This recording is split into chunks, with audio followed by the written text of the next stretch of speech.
Welcome to Last Word. I'm David Jenkins, and this is Chris Popes wearing a coat. He breaks out a coat. I take off my pants. But Chris, explain to us why you're wearing a coat. This is not you. This is championship. I'm dubbing this the championship edition of The Last Word. It's time to break out the coat. I've seen you multiple weeks have your coat. I think it's debonair and redneck, which I like to be dubbed as deboneck.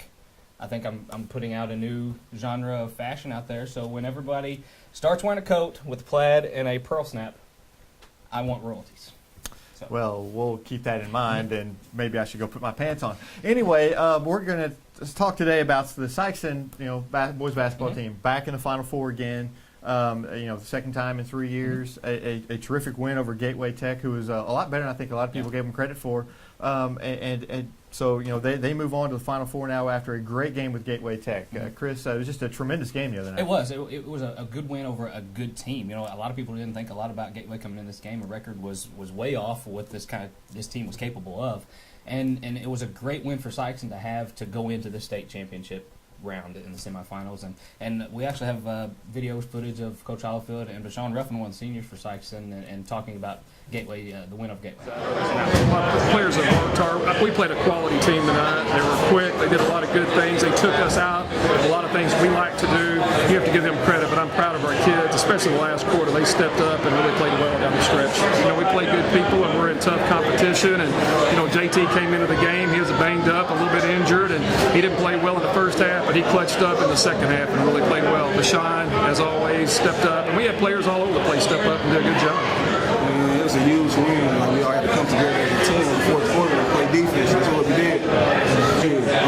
They're a very talented team. They went like 10 deep, I think, and they just they're very quick. They're very quick. Jinx, what that video didn't show and what we didn't, obviously that was my fault. I was the one behind the microphone, but Deshaun Ruffin, he scored his 1,000th point of his career, which is a very big feat for somebody, especially in Class 4 ranks. Right, it's a tremendous feat. Deshaun's been a tremendous player for the last 3 years for Sikeston and has really stepped up. Anytime Sikeston needs a big basket, he comes through for him just like he did on Saturday. It was a tremendous effort, I thought, by Deshaun, especially late in the game, hitting his free throws and just really leading the team, putting them on his back. He had he kind of got cold there early in the third quarter, but when the fourth quarter, when the chips were down, he knew he could put the ball in the basket and did a tremendous job. Big players step up in big spots, and Deshaun definitely did, and a lot of guys did in those last minutes. But let's talk about this Normandy team. A lot of people just don't really know about them. When we get in this stage, there's a lot of uncertainty about these teams, a lot of question marks. But Normandy, I wouldn't think would be a lot different than Gateway. I've heard that they're just maybe a step above a Gateway team.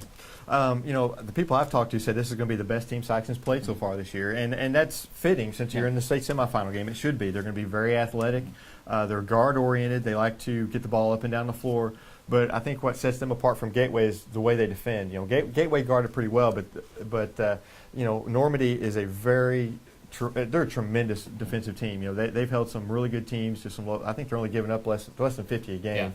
They really do a great job of guarding. They're going to guard man. They'll run some matchup zone and they'll run a little three-quarter press, but they run a really good man-to-man defense, and that could cause Sikeston a problem because really in Southeast Missouri you see a lot more zones than you see man-to-man.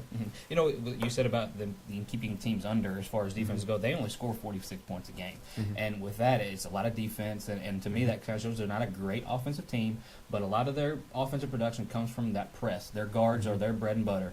You have guys like Kevin McLemore, and if McLemore seems familiar to any of you guys, it's the younger brother of Ben McLemore, who is lighting up the college hoops world as we speak. He's their number one guy as far as that goes. He only averages 9.7 points a game, and they're on top of that press. They're the ones generating offense, and that's where most of their production comes from. Right. They try to get steals and try to get the easy layups. Offensively, in the half court, they're going to try to get the ball inside.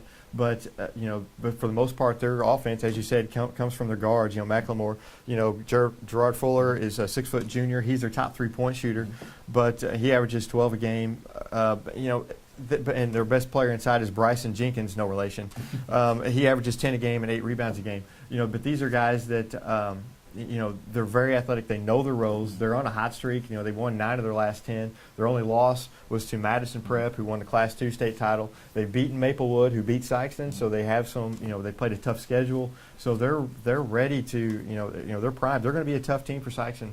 and it's going to be interesting to see. I think they match up very well. It's going to be a tough test for them, and inside I think is where Sikeston can do some damage. I know they have some big guys in there, but they don't score inside. Like we said, all their offense comes from the press and their guards. And when it comes to that, they're more of a dribble drive, one-on-one penetration type team. And Sykes has shown that they can shut that down with their defense as well. Their zone defense is one of the best for around here. And inside, JT Jones is going to have his hands full. Really is, and he's shown and proved time and time again that he can withstand some of those 6'4" guys. And he's not a short guy at most, but when you go against those tall guys, and it can be tough. And Normandy rotates guys in. From what I understand, they rotate 2 big guys in, 2 big guys out at the same time. And foul trouble is going to be a key for Sikeston. Vashawn Ruffin has got to stay in the game for as long as he can, and try to get him rest when they can. But with those 2 guys, if they can stay on the floor and do what they do best, I think that's going to be it. You're going to have Reese Porter step up and score maybe 12, 15 points a game. You're going to have Kylan Gross kind of step in and hit a few shots if need be.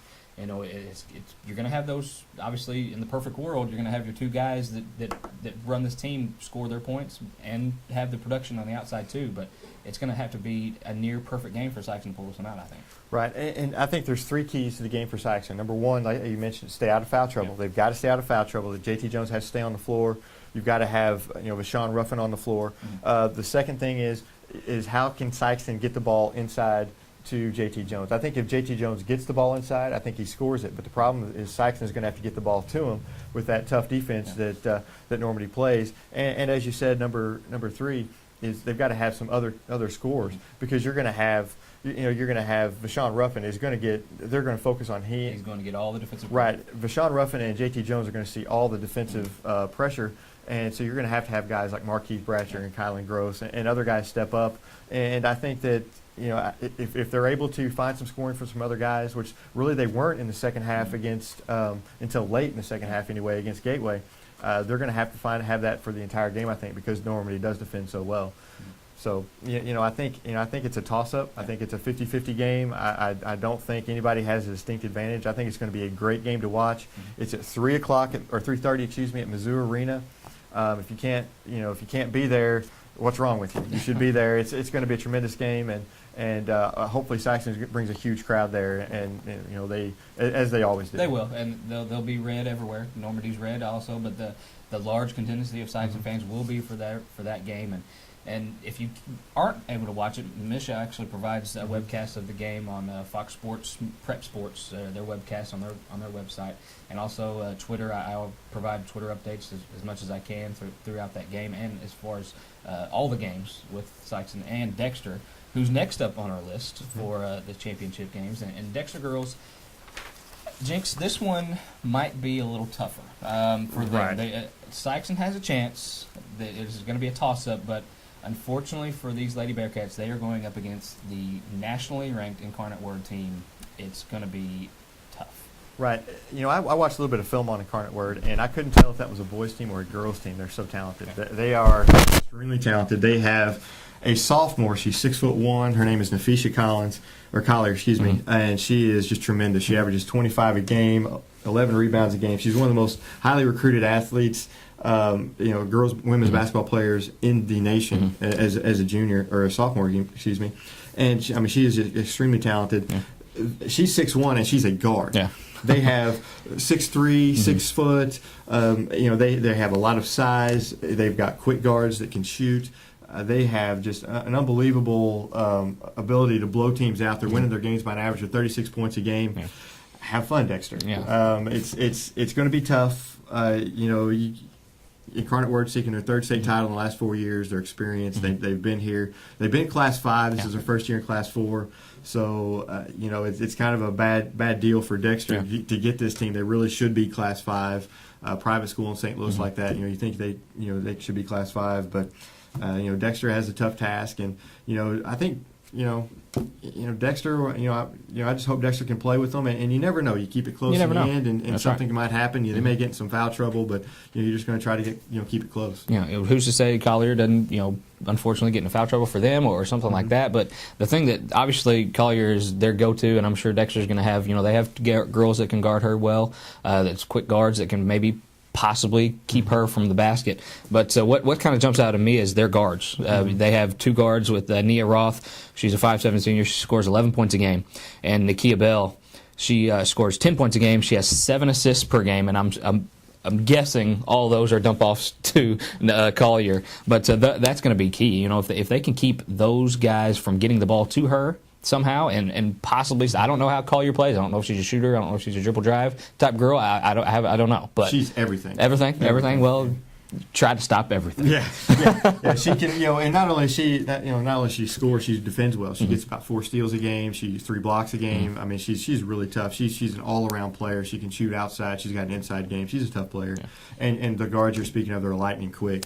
It's going to be really tough for Dexter. But if any coach in the area can get the best out of his team, it's going to be Coach Allen and Coach Seitz over at Dexter. The two of them do a great job, and defensively, they're one of the best teams around and have been all year. And they'll have their defense ready to go. Can they score enough to win the game? I don't know. But I don't think it's going to be a 40, 50-point blowout like there was Incarnate Word had in their, I think they won by 52 in their quarterfinal game. I think it's going to be, I think Dexter can play with them a little bit. Now, can they stay with them for the entire game? I don't know. But I think it's going to be a tough test for Dexter. But who knows? You keep it close, you might be able to pull it out. You never know. They have the chance to be up there. That's where they're there. You got to play it first. So no matter that undefeated record, they got to make the game and try to and make it they interesting. will play at 6:50. So and also you can follow Chris on Twitter. He'll be updating the game, or like you said, Misha has a feed that you can watch that game on as well. Jinx, we'll move on to our question part of the show, and we have one, and it's kind of been a developing story over the last few months. As Aaron Pixley, he moved on went to Kennett to coach football there, and the vacancy for the Dexter football coach has been up, and apparently they might have filled that position, as we've known. Our question was, who is going to be Dexter's next football coach? Well, from what I've heard is that they've kind of unofficially hired Justin Peden. I think it's Peden or Payden, or I'm not sure exactly how you say his last name. He's been Haytai's head football coach the last couple of years. From everything I understand, he's the new guy. And he's going to, he's going to take over for Coach Pixley. He's got some big shoes to fill. He does. He's only kind of a small sample. He's been at Haytai, the head coach, the last 2 years. This year they were 4-6. His first year they were 7-3. So it's kind of a small sample. You really don't know. I'm not too familiar with Haytai football. I haven't got to see them a whole lot the last couple of years. I know he was an assistant under David Gilmore, who was a tremendous coach for Haytai for a number of years and had great success. So, the thing that Haytai has is they have great athletes, which always benefits them in the small Class 1. He won't have great athletes, so to speak, at Dexter, and he's going to have to compete in a tougher class. So we'll see how that pans out. The thing is, you never know with the coach. You never know. He may come in and be one of the greatest coaches ever. He may come in and not be much at all. I know that a couple other coaches, Nathan Morgan from Crothersville, I heard was up for the job. Greg Lumica, an assistant with the Dexter program, was up for the job, and they thought that. Peden was the coach for them, and so you trust them and you see, and so it'll be interesting to see how Dexter comes how they evolve, and because it's the first time in 13 years that they're going to have a new coach, so we'll see how things happen. I think the sexy pick, if you will, for that would have been Morgan. It'd be kind of interesting to see how he matched up well with his coaching style to go to Dexter. But home called him. He turned that down. I saw a Twitter update from him. He said Cartersville called him home, and that's where he went to school. That's where he's coached for the last few years, and you can't fault a guy for that. Money isn't everything for a lot of coaches, and he chose to stay home. Right, and both he and Peden are good coaches, and I can't see I don't see a downside to it. I think you want a coach that had some experience, and so, but like I said, you never know what you're going to get. 3 years from now, we could be saying it was a great hire. 3 years, it was an awful hire, but best of luck, to Justin Peden there. That's my alma mater, and I hope they do well. Yeah. So I'm going to be rooting for him. He's a young guy, brings a lot of enthusiasm. I'm sure, hopefully, he does, and we'll just have to see. Wait till the cards unfold. And that's it for us at The Last Word. Tune in next week. We'll have a new show for you. This is David Jenkins. I am Chris Popes. Debanek. Thanks for watching.